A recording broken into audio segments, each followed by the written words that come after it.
Alright, so what's up, everybody? It's your boy Jonathan D'Angelo, aka Johnny D, and this is another Blur View session. And I am here with my Yu-Gi tuber, Yu-Gi-Oh duelist, best friend, because he pulls women and they have good-looking friends, Demonte Outlaw. What's good, bro? What's good? Going on out of me, man. Out of me. That's the secret. What is up, man? What's good? What's good with you? What's good with you? Everything's good, man. Everything's good. So you are a Yu-Gi tuber, up and coming Yu-Gi tuber, right? Yeah. Okay. Yeah. Just started not too long ago, so my subscribers not up there. It's all right. It's a good start. Don't worry, mine aren't up there either. So maybe. We'll start. Yeah. You know, gotta get your feet wet. Gotta get your feet wet. How long you been playing Yu-Gi-Oh for? Oh man, it's been on and off for like I'll say like 9 years. It's been a minute. It's been a minute. Ever since I was pretty much in elementary, so it might have been way longer than that. Yeah, for sure. Did Yu-Gi-Oh come out? Yu-Gi-Oh came out when we was in elementary school?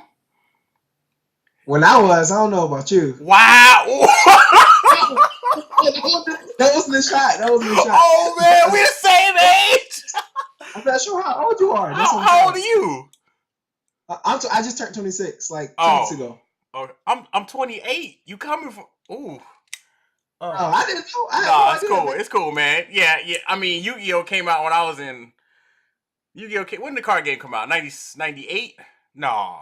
Yeah. So yeah, I was in elementary school when Yu-Gi-Oh! Came out. I didn't play it until, because the anime, we got the anime in what, 99, 2000? So yeah, I've been playing Yu-Gi-Oh! Since it came out. So I was in 5th, 6th grade. So yeah, I guess you could say elementary school. Stop there. Wow. Yeah, way longer than that. Yeah. It was on, so it wasn't continuous through the entire time, you know. So how good are you? How good are you? You don't ask me that question. Because I know how good you are. I'm gonna say I'm the best. I mean, you gonna say that. I mean, you say that, but you know what I mean? Are you though? I mean, I've done well at events. I top like bigger events. Still trying to get a YCS tops. You know, going to nationals this year. Already got my invites. Got a couple of invitationals, whatever. So I'm hoping to top Nats this year. But I'm pretty solid, man. I would say I'm pretty solid. So couple what regionals? So what's your consistent top? Like, do you have a consistent no shit spectrum that you top in? So I just actually so when I was with you, when I met you in Alaska, I wasn't really playing for real. That was like I had gotten out the game because the game was pretty much dead in Alaska. Oh. I came back here last January, not this one that just passed, but the prior one. Yeah. And once I gotten back into the game and saw the meta, I topped like it was like 5 events in a row. So it's like once I came back, man, I came back on fire. So I don't know. I mean, when you say a top, so are we talking like top 100? Because some people be like, "Wow." Let me clarify. There you go. When I say tops, I mean top 8. Like you actually get the recognition that people give tops for. Oh, okay. So like the actual cutoff, whatever the cutoff is to play in the finals. So that's my tops. So what events have you tops? Like, do you have do you remember like what all events have you topped? Because we're not talking about like comic book shop locals top 8. Because No. Yeah. I mean, I go undefeated at locals. I mean, first of all, hold on. First of all, you lie. Because no. Okay, so me and you gonna make a separate video, and we gonna go online, and we just gonna have to stream that shit because you already know the L's you take over here. But we gonna we gonna leave that for later. We gonna stream that later. That's gonna be something for later. But like, what events have you topped? Off the top of the head, I topped 2 regionals in Virginia. Okay. And 1 regional North Carolina, ARG in Virginia, 2 regionals and 2 ARGs in North Carolina. I wasn't expecting to top the. Yeah, that's just off the top of the head though. Like mostly anything East Coast that comes my way, I go to and I pretty much do well at it. But since I'm in North Carolina now, that's the ones I'm most frequent at, and you're getting good when people start to recognize you and stuff. So yeah. Oh, you know where the skills at. So okay, so with that being said, like, have you ran into anybody who's like, what do you say, famous in the Yu-Gi-Oh community? Like anybody that like that's giving you that recognition, that head nod, that is like well known throughout the community, like Patrick Hoban's Uh, cheating ass. Oh, no. Actually, I don't know if he cheats. I've actually played Hoban a lot in events. really? Like surprisingly, yeah. So he's good. I have never lost to him. But but I mean, I've never seen him cheat or anything, so I can't confirm Oh, that. But okay. I've never lost to him. Maybe and I think they were like all with last year, every single one of them last year when I played Yeah. against him. Yeah, so yeah, I mean, well, well, well, since I've been in the community so long, I already knew of the pretty much the better players, whatever. I Yeah. just know a couple people, but yeah, I mean, but I guess nobody else talked. I Hmm? guess based on what you saying, you are a top player now. So I mean, I don't know. I'm fresh, man. The people that are like at the top are yeah. like I've been at the top for years. I've been back in the game for only a year, so a little So bit over a year. so what do you think it takes to be one of those top players? Patrick Hoban gonna come after me. Somebody gonna snitch, but it's fine. What do you think it takes to be a top player? To be honest, just a lot of going to a lot of events and just always topping.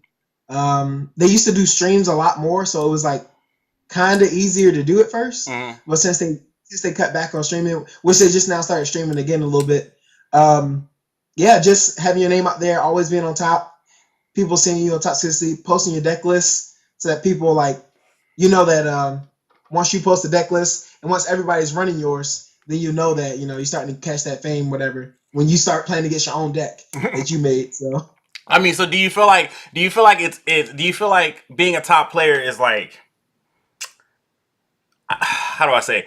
So like, do you feel like it's more of like it's a personal thing where you sit down and you devise your deck and you come up with these strategies and these tactics, or do you feel like it's meta based where if you're running, like, you remember when me and you met, it was Cosmo. Oh my god, yeah. it was Cosmo, Necros, and Ritual Beast. Well, that's when we met. So like, do you feel like, and now it's, man.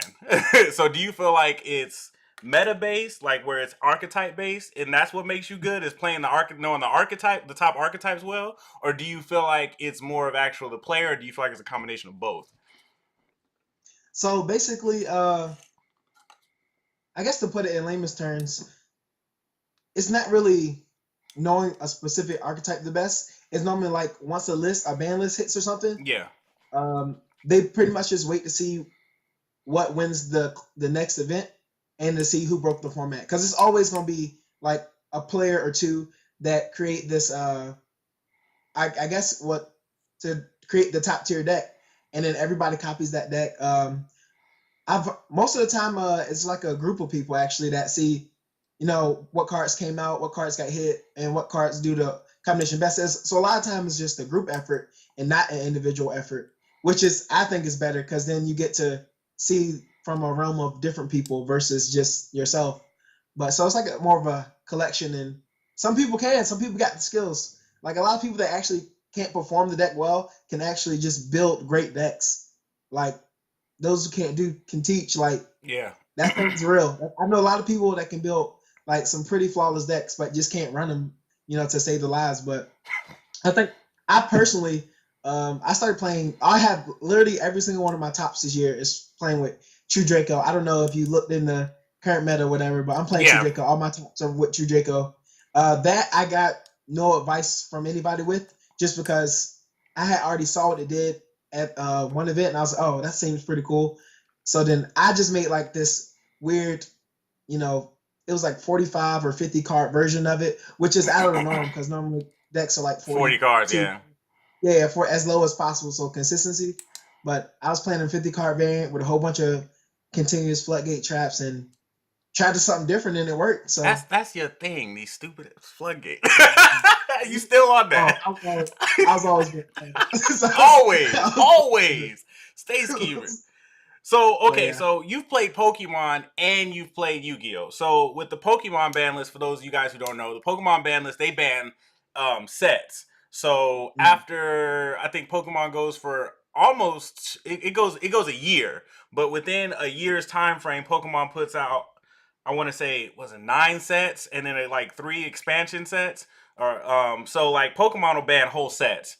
And so Pokemon has 2 formats. They have expanded and they have standard. With Yu-Gi-Oh, they ban with Yu-Gi-Oh, they ban whatever works. So Yeah, it's like it's individual ban card. They're basically like they don't. I guess they don't want to. I don't know, cut entire sets out. yeah, So they'll know what a card is coming out, and I guess the developer know that it's gonna be way too busted with the card from the past, but they don't want to get rid of the entire set from the past. yeah. So they'll just hit that individual card so that they don't create infinite loops or something like that. So do you feel like, so knowing Pokemon's ban list and knowing Yu-Gi-Oh's ban list, do you feel like, because I mean that's been a discussion among the Yu-Gi-Oh roundtable forever. Like, do you Yeah. feel like Yu-Gi-Oh should do what Pokemon does and ban, or even Magic kind of has the same thing where they ban sets, and then like, yeah, they ban sets instead of actual individual cards. That way, like, um what's it called, Abyss, right, Abyss Rising, right, where Yeah. Mermails came out, Yeah. that set's banned, but then they have an expanded Yu-Gi-Oh format instead of having like Everybody individual forced to play the cards. same. Yeah, everybody having individual cards. On the one hand, before you answer that, on the one hand, me, like, because I know me and you talked about that before. On the one hand, doing so would force Konami to actually make more cards for archetypes or create new archetypes and new cards. On the other hand, though, it does take away from the fact that you could pull any card from any point in time in Yu-Gi-Oh and they still be relevant to a newer deck. But again, in Pokemon with expanded is anything that's current all the way to all the way back to a certain point. And do you feel Yeah. like Yu-Gi-Oh should do a ban list, like change up their ban list to that, or maybe even to something totally different? What do you think? Um. To be honest, I think it should stay the way it is. Just in particular, because once you go in that realm of dividing into different formats, then you have to worry about attendance to all events. So, say right now, if they had a Yu-Gi-Oh tournament in a month, right now, anybody that wanted to play could go and participate and have a great time. Versus versus a Magic or Pokemon tournament, which I play Magic now, just to let you know. But Okay. yeah, versus a Pokemon tournament to where like they'll host a tournament, but it'll be like expanded only, Yeah. or like standard only, or well, the same thing for Magic, standard or expanded, whatever. So or modern as they call it. But yeah, I think it would hurt attendance slightly just because you would only go if you had that type of deck versus just going to every Yu-Gi-Oh event right now because you can go to anything that's close to you because you know that your deck will be legal. Yeah, So definitely. Okay. Yeah. So so what's, for those who don't know, who've never been, what's the atmosphere like for a big tournament like that? all right, you talking about regional wise or? Yeah, regionals. Because I mean, we don't know how good you are at nationals yet, but Oh yeah, yeah, yeah, we gonna find out. We gonna find out. but We gonna yeah, find out. regionals. So I mean, it's what I guess what you would expect. You go there. It's like anytime I went to an event, I always go with at least 4 people, so it's always a good time. And it's just people get this overly nervous, especially if this is like your first big event. You get overly nervous because instead of being a locals, which is like about 12 people normally, And about you know 10 to those 12 people. people too. Yeah, you know people. Everybody knows what you play. You know they play. It's different to go into from that to jump into a 400, 500 room, spread, and just seeing like it's easy to get overwhelmed if it's your first tournament because you don't know like how you rack up amongst the people like outside of locals. But it's definitely a good experience. A lot of people will be helpful. A lot of people are just there to win. So obviously with anything, with any event or any card game or any game, you're gonna have your share of like cheaters and stuff and people trying to finesse you out of wins. But other than that, it's a good experience. You get prizes for entering, you get packs for entering, so it's basically like almost free. And then yeah, it's I think it's always a good time. I've never had a bad time at an event. So what would you advise a duelist to take with them to a Yu-Gi-Oh tournament? Like what would be a like need to, like must haves when packing that bag to head out? I would say water and snacks for sure. Legit, because they'll book it in venues Mm. that they'll sell. I mean, if you can get it in there. I'm not saying sneak food in there. So we know what you've done. Yeah, I'm not saying sneak food in there, but the venues that get booked for these things, they'll be like selling chicken sandwiches for like $6.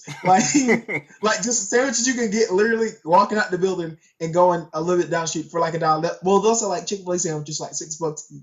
So I was like, yeah. So they'll try. So make sure you just like water for sure. You need to hydrate because also you don't know how quickly the rounds will progress. Yeah, So you don't risk, having being out while the next round starts. So pen and paper for sure. I don't know if you know this in the Yu-Gi-Oh tournaments.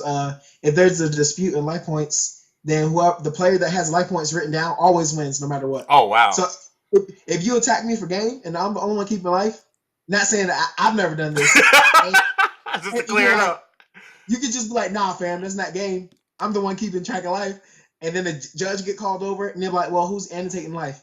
And then the person annotating life is always the winner. Wow. So I would say for sure have pen and paper handy and just, trade binder, watch your stuff, I'll keep you accountability on all your own stuff. That's pretty much it.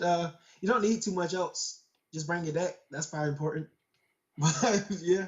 Is there any other crazy rules like that with the life points one? Because I ain't know that. We used to just be like, I think you at 4,000. Attack for game. So, well, yeah, that because that's locals, man. But, yeah. Actually playing to win prizes and money and stuff like that. But so ARGs does like either like cash or like store credit to their store. So and it's like big amounts of money. So people don't really play around. It's like upwards of $500 for ARGs, whatever, for winning it. So yeah, people don't play around that, man. They'll do anything to get that W, man. But those rules that come to mind, but always call the judge because obviously don't ever believe your opponent just off his word on a ruling or anything. Just always call the judge to verify if something seems sketchy.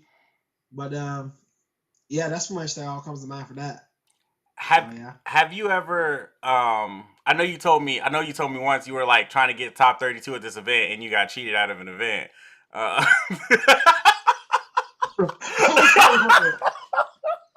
Yeah. The Savage was real. I was so. Oh man, are we cussing up here? I'm so pissed. Go ahead, man. You can cuss.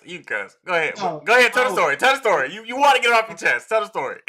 I don't want to. I know. We got to keep this interview kind of in a tight schedule. Tell the story. Yeah. Just tell the story. I think it was kind of my fault because it was at the YCS. Right? So this is the event I haven't topped yet. I did 2. This is the only event I haven't topped yet. So this was like a couple months back. The YCS. Yeah. This is dude. We're going into time. We're in time.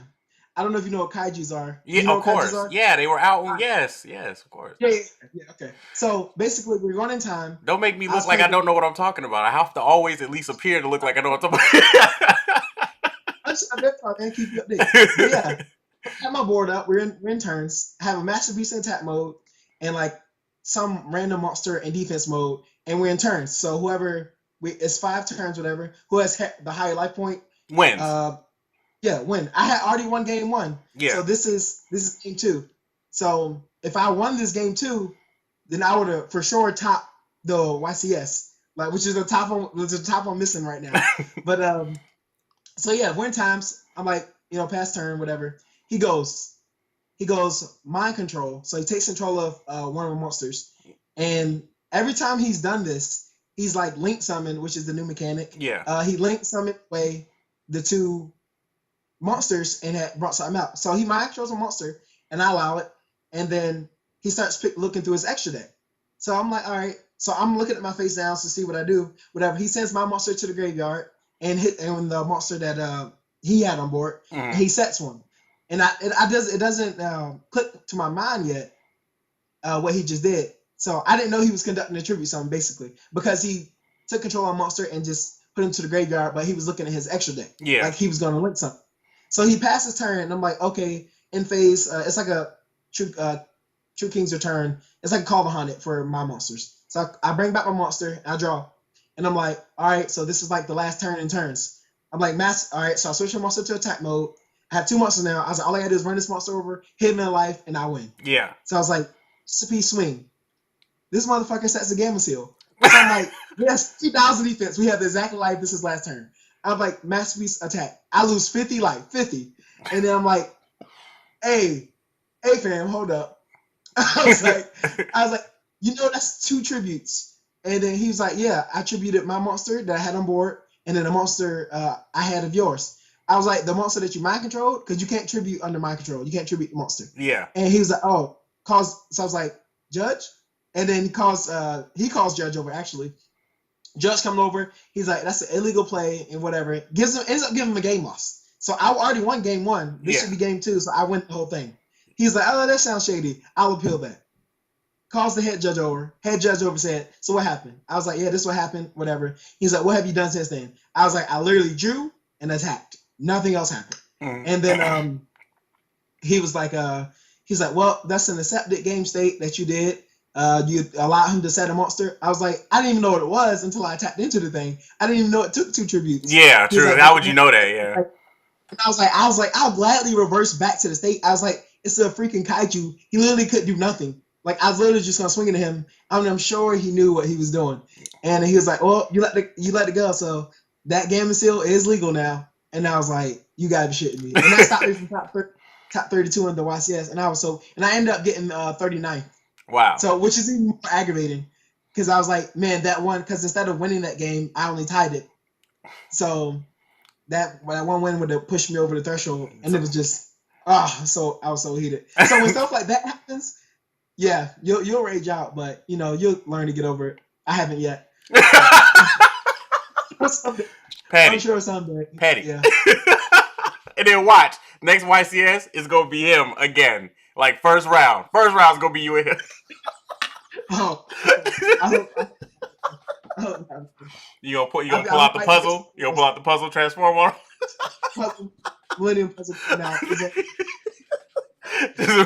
Revenge management to the Shadow Realm. Oh man, cheat nuts! That's wow, yo.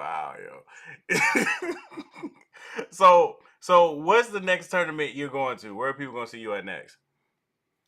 Oh, I'm trying to go to. It's a YCS this next weekend in Tennessee that I'm trying to get leave to go to, but I don't know if that'll be possible. Right there, so close. I'm military, so it's a little harder to get leave so often. I have went to like almost every single event in this area, so I'm trying to put it in. No viewers get excited. He's in the Air Force. He's not worth shit. That's real. Yo, we're legit. No. No. But yeah, it's an Air Force. To get off the sector events though, so we're gonna try. So okay, so here's my question, because it's blurred view. It's about that black nerd perspective. Okay, so we're gonna emphasize the nerd perspective right now. So no, mean nothing by this. I don't want to say no homo. That's not politically correct. But mean nothing by this. But you're. I mean, you're decent looking. You're alright. You know what I'm saying? You're alright. Your mama fine, but you alright. Alright, so. No. Oh no, baby. So is the nerd stigma there with women for you? Like, is it hard for you to pull? Like, I've seen you in action, and I hope you got a girlfriend so I can snitch you out right now. I've seen you in action. I know it's not hard. I know it's not hard for you, but is the nerd stigma there? Because you know how it is, the stereotypical, you walk into the comic book shop, you got the stereotypical nerd that's sitting there, and pants are falling down his waist while he's sitting down, and he's over there all of that. I'm playing my trap card past turn. You know what I'm saying? Is it for a nerd? a male nerd, is it hard for you to sit there and be like, so, hey girl, what are your hobbies? And oh, I'm into this, this, and this. What about you? Oh, well, I'm in the Air Force and I play Yu-Gi-Oh! And like, is that? Yeah. You can always drop it part in. No, so one thing I've learned, which I guess is good to say up here so that people are more comfortable. When I was younger in high school, it's something that I like to this day they probably don't even know that I played Yu-Gi-Oh! Like it was like a dark secret when I was in high school because I thought, once girls found out that would be some type of, It's over. deterrent or something, they'd be like, oh, man, you play Yu-Gi-Oh! Nah, forget that. But no, so everyone that I've dated since like after high school has known, and I just like, and it's just no big deal. It's no type of hindrance or anything. It's just like it's all about the type of girl that you get. If the girl's right for you, then they don't really care what your hobbies are if they're not like like nothing crazy like, oh man, I do crack. I hope you don't mind. Like nothing like that. What? Like at the end of the day, like I'm out here playing card. It's a card game. It's the same as a video game. It's a hobby. They can come. It's a hobby that they can come to and travel with me to play and learn to play themselves. Like, yeah. So it's no type of hindrance.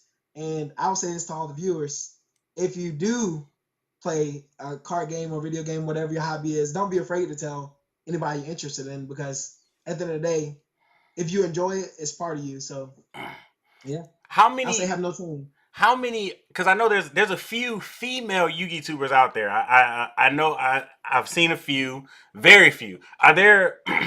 I mean, I feel like there are males that play Yu-Gi-Oh than females. But like when you go to like a nationals or regionals, like what? Or you don't know, you ain't been to nationals, because, but, but like when you. I mean, Wait. I've been watching for years. Hey, look, you can start shooting those shots, man. But like when you go to a Yu-Gi-Oh event, like a big Yu-Gi-Oh event, do you see a lot of females there? Because it's a myth. I mean, like it's really, I feel like it's a myth that women play Yu-Gi-Oh. Girls and women play Yu-Gi-Oh. So like, do you see a lot of females there? You know what I'm saying? I mean, like, are you able to just walk up and be like, "Yo, girl, I like your car sleeves. What's good?" You know what I'm saying? Like, is that... Yeah, man. All right, let me do my pre disclaimer. I haven't been to national 3 years because I was in Alaska. Thank you. Now to answer the question, but yeah. To be honest, there is a crowd of women that play Yu-Gi-Oh. For one, I actually got bodied by because I got played against her. She was playing Trick Stars. She like completely like got rid of my life points before I even made a move. Like they have like a little first turn hand loop thing going on. So I didn't even get to play. She bodied me, but yeah, I've seen a fair amount of girls at all events. So I mean, it's not as like, see, this is the thing. When you think of like people that play card games, whatever, the stigma is that they look like little nerdy frail kids. But it's a good portion of the crowd that's like, you wouldn't even know they played by just looking at them. Like me, like I wouldn't just look at you and be like, you know what? Or maybe you. I don't know. Okay. It's some girls that I've seen that I've never would have even thought played Yu-Gi-Oh, but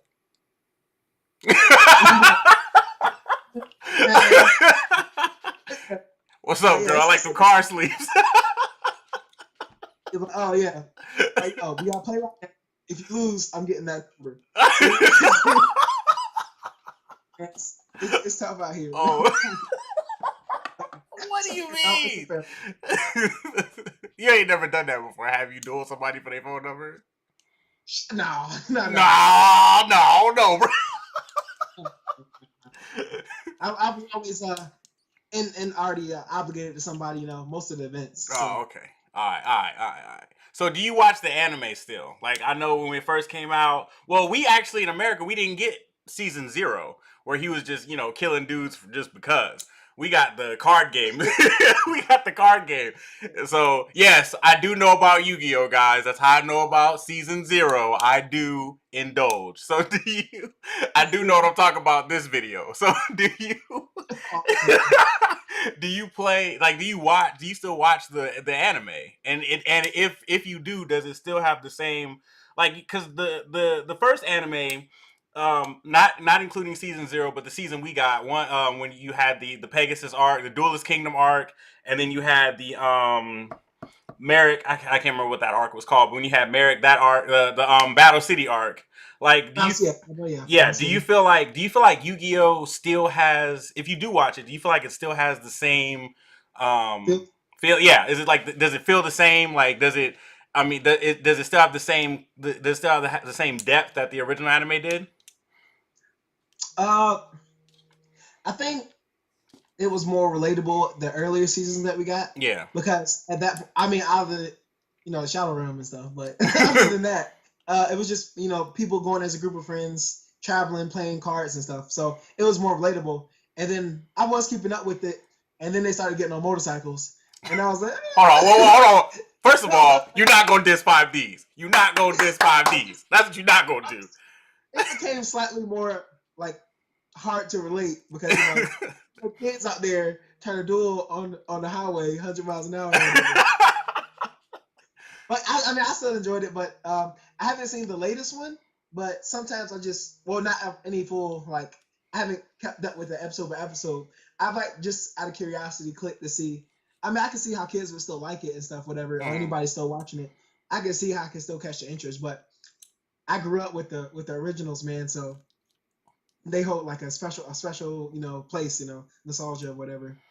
But yeah. All right, so that's all the time we have. We're gonna get out of here. Good luck. Hopefully you get to Tennessee. Good luck at nationals. I'm definitely gonna call you back when you top nationals. We can post this on Zodiac Duelist. Let everybody know how you're doing. Um, True. Me and you definitely gonna have to get on the computer and hash this out because Uh, you know the L's you take. You be acting like they don't exist. No, I don't want to hear it. You know the L's you take. I mean, hey, I mean, if you beat Patrick and I beat you, then that technically means I'm better than Patrick. So I'm good. before we go, what do you have against that man? I actually have nothing against Patrick Hoban. I really don't. Full disclaimer: I have nothing against Patrick Hoban. I was just talking shit. I have nothing, absolutely nothing against Patrick Hoban. My very next interview, I'm gonna be ragging on somebody else. It's just me talking shit. I don't have anything against Patrick Hoban. I don't know if he did cheat a couple years back or not. I know it was a huge speculation thing, but I don't really care. It's not that big of a deal. Um, the the main Yugi tuber, if I was to go against somebody, the main Yugi tuber I would want to go against is either Team APS or Mega Capital G. I love those two. I love those two, especially with their content, like um their enthusiasm. I love Team APS. They're all four of them are hilarious. But Mega Capital G, I love him because he's like the Yugi tuber radical, where he's like, oh, this card's fucking sucking. I don't care what the fuck anybody says in the community. And on the other hand, he'll like something that's like, oh, I know you guys said this card is garbage, but I love this. Like he's just like he has to be that radical. I love him for that. But no, I have no beef against Patrick Hoban. I'm probably gonna get an angry email somewhere on my page. That comment's about to blow up. But all right, man, we're gonna get out of here. I appreciate having you. We're gonna have to get you back. Me and you gonna have to do a live stream. Oh, A live stream. And maybe I'll lose. Maybe. I got myself. I'll take myself in the bet. Okay. You gonna do like LeBron and self bet? I like that. I like that. Sure. Or Mayweather self bet. All right, man. I'll holla at you. Thanks for coming on. You guys, thanks for watching. This is Jonathan D'Angelo, Demonte Outlaw, and we will catch you guys next session. Peace.